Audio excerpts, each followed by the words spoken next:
अच्छा जी, नेक्स्ट जो सा है आपका टॉपिक वो है एंडोक्राइन की एनाटॉमी। ये भी एक पेज ही है। अब देखें, पिट्यूटरी ग्लैंड हमने इसमें डिस्कस करना है। पिट्यूटरी ग्लैंड के अंदर वो कहता है कि जो हमारा एंडोक्राइन होता है ना, वो आपको पता होना चाहिए कि आपका एंडोक्राइन का जो सेंट्रल कमांड सिस्टम जो सा होता है ना, मतलब एंडोक्राइन कंट्रोल ऐसा होता है जैसे हमारा सेंट्रल कमांड है, क्योंकि सारे हार्मोन जो सा है वो इसके अंडर आ रहे होते हैं। तो सबसे पहले जो सा होता है वो आपका हाइपोथैलेमस होता है। ठीक है, हाइपोथैलेमस जो सा होता है वो सबसे ऊपर जो सा वो बैठा होता है। उसके नीचे आपका जो सा वो पिट्यूटरी ग्लैंड होता है। ठीक है, उस पिट्यूटरी ग्लैंड जो सा होता है वो फिर आपके दो मेन पार्ट्स में जो सा है वो डिवाइड हो जाता है। एक आपका एंटीरियर होता है और एक आपका क्या होता है, पोस्टीरियर। और फिर यही दोनों जो से होते हैं, पोस्टीरियर के अंदर जो सा होता है वो आपके दो आ जाते हैं, और एंटीरियर जो सा होता है वो फिर लॉट ऑफ जो से हार्मोन जो से वो आपके क्या होते हैं, रिलीज होते रहते हैं यहाँ से। अब वो सबसे पहले कहता है व्हाट इज एंटीरियर पिट्यूटरी। अब एंटीरियर पिट्यूटरी जो एंटीरियर ग्लैंड है, इसको हम एडिनो हाइपोफाइसिस भी कहते हैं। अब ये एक ऐसा ग्लैंड है जो आपके कहाँ पे पड़ा होता है, फ्रंट लोब पे।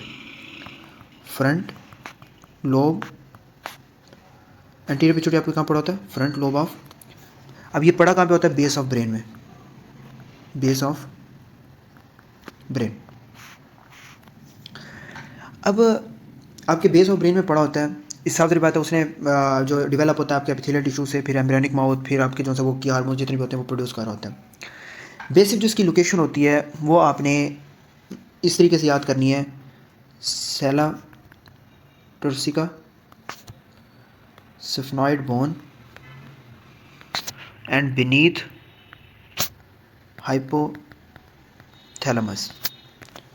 ठीक है, अब ये निकलता कहाँ से है, एक ये इंपॉर्टेंट चीज़ है। तो ये निकलता है आपके रथकेस पाउच से, यानी कि आपका ओरल एक्टोडर्म से। ठीक है, इसका ओरिजिन कहाँ पे है, आपका रथकेस पाउच यानी कि ओरल एक्टोडर्म। अब यहाँ पे मेरे पास इमेज होती है तो मैं आपको दिखाता है, ऐसे बिल्कुल ऐसे छोटा सा बना होता है, और इसके अंदर जो है वो आपका प्लेस्ड होता है। अब आपको पता है आपका पिट्यूटरी ग्लैंड ना तीन चीज़ों में जो है वो डिवाइड भी होता है। ये यहाँ पे नहीं है, लेकिन आपको तीन चीज़ों में इसकी जो है वो डिवीजन होती है। मैं वैसे एक चीज़ बता रहा हूँ, पार्स डिस्टेलिस, इसकी जो है ये डिवीजन है, पार्स इंटरमीडिया, और अकॉर्डिंग टू उसी फंक्शन के हिसाब से, और ट्यूब्रेलिस।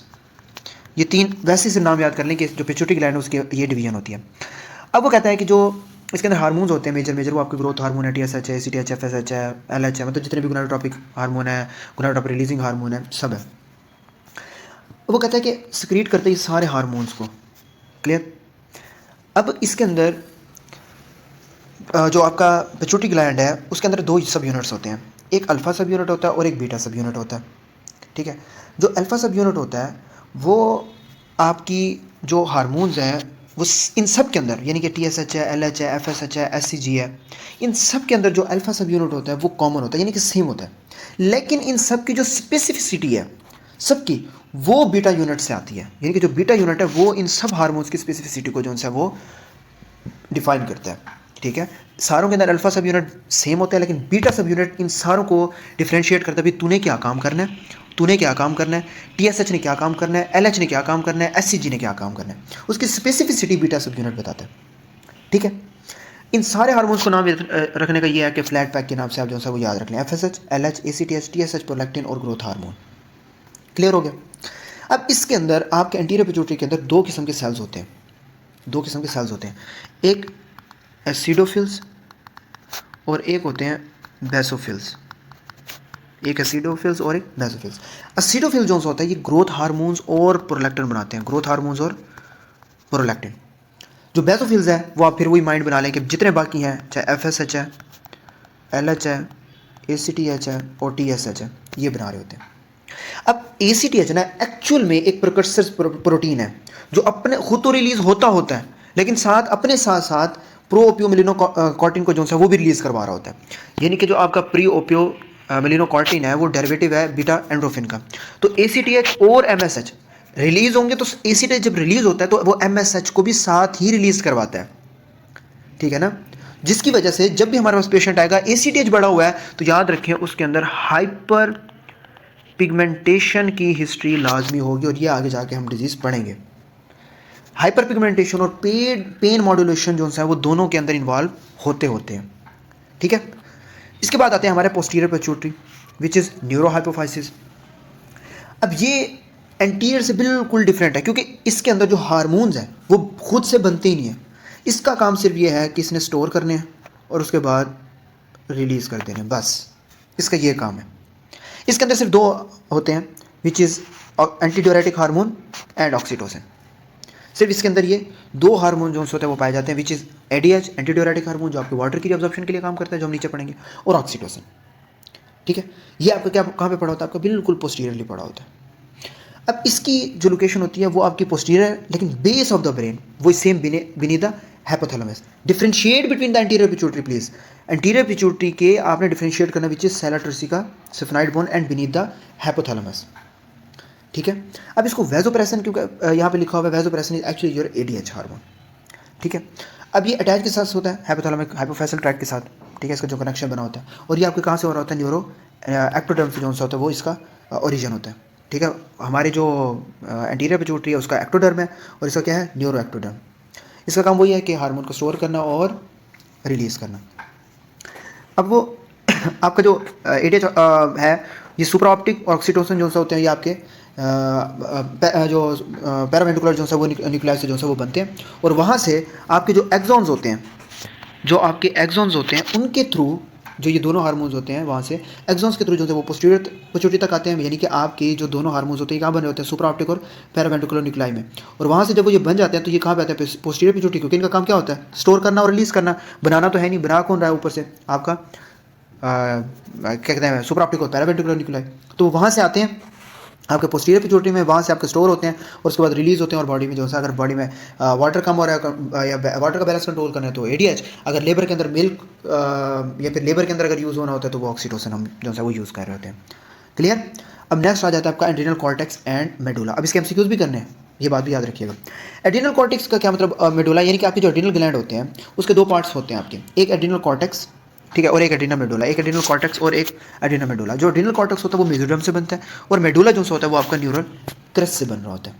अब इसकी 3 लेयर्स होती हैं, वो 3 लेयर्स जो सी होती हैं वो आपकी 3 डिफरेंट टाइप्स ऑफ हार्मोन्स बना रही होती हैं उसी ऑर्डर में, यानी कि GFR, glomerulosa, fasciculata and reticularis.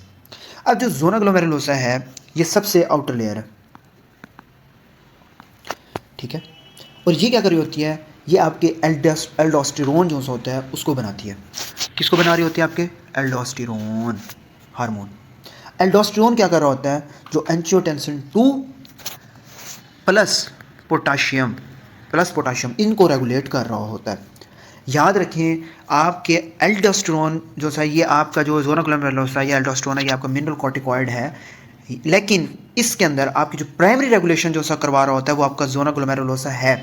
लेकिन यहाँ पे रेनन जो राज सिस्टम है वो ज़्यादा रोल प्ले कर रहा होता है एज़ कम्पेयर टू आपका ACTH जो आपका रिलीज़ होता है और एक्ट करता है आपके एड्रिनल ग्लैंड्स पे। तो याद रखें, प्राइमरी रोल आपका राज का है और उसके बाद आपका जो सा ये ACTH का बनता है। जोना फेसिकुलेटा डिपेंडेंट है आपका ACTH के ऊपर, और इसके अंदर ये दिखें regulate by ACTH and CRH, और कौन सा हार्मोन जो है वो प्रोड्यूस करें, cortisol, and it is called as glucocorticoids. Zona reticularis वो भी ACTH डिपेंडेंट है, उससे आपका क्या रिलीज़ हो रहा है, DHEA, ठीक है ना, और ये आपका वही एंड्रोजन जो होता है वो बना रहे होते हैं। फिर उसके बाद आपका ये कॉर्टेक्स का जो सा ये रीजन हो गया, फिर आ जाता है आपका मेडुला। एड्रिनल मेडुला जो सा होता है वो आपके न्यूरल क्रस्ट सेल से जो सा होता है वो क्या हो रहा होता है, डेवलप। अभी आपने यहाँ पे ऊपर पढ़ा है, आपके कहाँ से डेवलप हो रहा होता है, न्यूरल क्रस्ट सेल से, जो बेसिकली जो सा वो मॉडिफाइड कर रहा होता है आपके सिंपैथेटिक नर्वस सिस्टम को, सिंपैथेटिक नर्वस सिस्टम, यानी कि fight and flight. Simple is that कि आपकी जब फाइट और फ्लाइट का यानी कि आपका स्ट्रेस का जो रिस्पांस होता है, आपने किसी चीज़ को देखा, आपने रात को जा रहे हैं 3 बजे, आपने कुछ साया देख लिया, कुछ ऐसी चीज़ देख ली जिससे आपको डर लगा, फ़ौरन से आपका जो है सिंपैथेटिक नर्वस सिस्टम ऑन होगा, fight and flight mode on होगा, और उसकी वजह से आपके जो कैटेकोलामाइंस हैं यानी कि एपिनेफ्रिन और नॉन एपिनेफ्रिन जो है ये आपके क्या होते हैं, कैटेकोलामाइंस हैं, जो आपके पैरासिम्पैथेटिक फाइबर्स जो है वो रेगुलेट कर रहे होते हैं, तो ये दोनों क्या हो जाते हैं, रिलीज़ हो जाते हैं, जो बॉडी के अंदर शार्पनेस यानी कि उस चीज़ से लड़ने के लिए जो है वो आपका मॉडिफाई कर रहे होते हैं, उस चीज़ से बचने के लिए, लड़ने के लिए। नेक्स्ट आ जाता है आपका एंडोक्राइन पैंक्रियाज ऑफ सेल्स, यानी कि islets Langerhans are collection of alpha, beta and delta. इसके अंदर आपके जो पैंक्रियाज के जो सेल्स होते हैं उसके अंदर वो कहते हैं आपके 3 सेल्स पाए जाते हैं। एक अल्फा जिसे हम पेरिफेरल पार्ट जो होता है इसका होता है, जो कि हमारा ग्लूकोगोन बनाता है, और जब ग्लूकोगोन बनाता है, लेकिन आपके अंदर जो ब्लड का ग्लूकोज है वो उसे क्या कर देता है, बढ़ा देता है। इंसुलिन क्या कर रहा होता है, आपकी ग्लूकोज को उठा के जो है वो स्टोर कर रहा होता है, और ये कहाँ से बन रहा होता है, सेंटर में, ठीक है, ये इंसुलिन बनाता है और ब्लड से जो है ग्लूकोज को क्या कर देता है, कम कर देता है। ग्लूकागान तो ग्लूकोज को जो है उठा के ब्लड में लेके आता है, इंसुलिन वही जो होता है ब्लड से उठा के जो है वो जो ग्लूकोज है वो उठा के जो है वो सेल्स के अंदर ले आता है। Next is delta which is somatostatin which is interspersed, यानी कि जो स्मेटोस्टेटिन होते हैं ये दोनों हार्मोन्स को क्या कर देता है, जाके फिर इनिबिट कर देता है। ठीक है, वो आपको स्मेटोस्टेटिन तो मैंने बहुत अच्छे से आपको जीआईटी के अंदर भी जो है वो पढ़ाया हुआ है। ठीक हो गया। अब अगर आपके पास पेशेंट आता है और उसके अंदर जो है वो हार्मोन्स की FSH LH TSH बहुत ज़्यादा रिलीज़ हो रहे हैं, तो might be it's a case of pituitary adenoma. अगर आपके FSH LH TSH के अंदर कोई फाइंडिंग्स ऐसी आ रही हैं तो याद रखें कि वो कहीं ना कहीं आपको क्या करेगा, पिट्यूटरी की तरफ, पिट्यूटरी एडिनोमा की तरफ जो है वो लेके जाएगा। ठीक है, so this is about all about anatomy. Next हमारी जो है वो फिजियोलॉजी होगी और हम फिजियोलॉजी को अच्छे से इंशाल्लाह कम से कम 5-6 टॉपिक हम करेंगे। Thank you.